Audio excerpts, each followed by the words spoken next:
Alright guys, so this is a 2003 Cobra steering rack and it's all stock. Like I took it off the Cobra and it's now onto my Foxbody. It will be the same as a new wedge lengthwise, inner and outer tie rods, but the insides are a bit different from like your regular GT. Anyways, so the problem was the new wedge inner and outer tie rods are a lot longer. So what I did is went and bought 93 Ford Taurus tie rods, outer tie rods. This inner tie rod still the Cobra one, or same as new wedge. Again, so Cobra inner tie rod, 93 Ford Taurus tie rods. Okay, the length's a lot shorter for the 93. Again, here's the Cobra one. Here's the Taurus one on the right, and that's about an inch difference, and then this one is still left as a Cobra. So this one's a Cobra one, and that's how long it is. So both sides was sticking out like over 2 inches in length.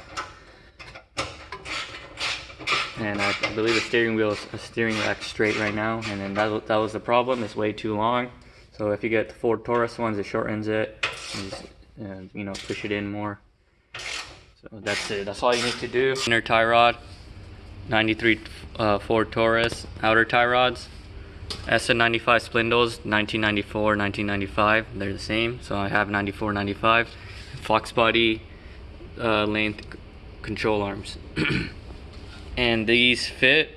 I just eyed it on. So I need to get alignment, but they thread onto the Cobra or 94. What is it? Not 94. 2004 and up, or 2004 inner tie rod. So like all you need is 93 Taurus outer tie rods, and let the alignment shop or whoever the hell puts it on for you do the rest.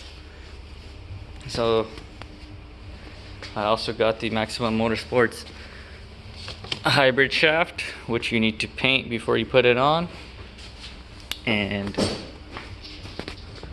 that goes, where is it?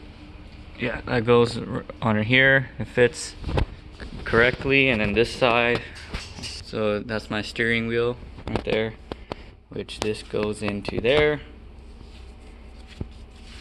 This piece goes in there, and you know, you put your ball on so it goes straight in.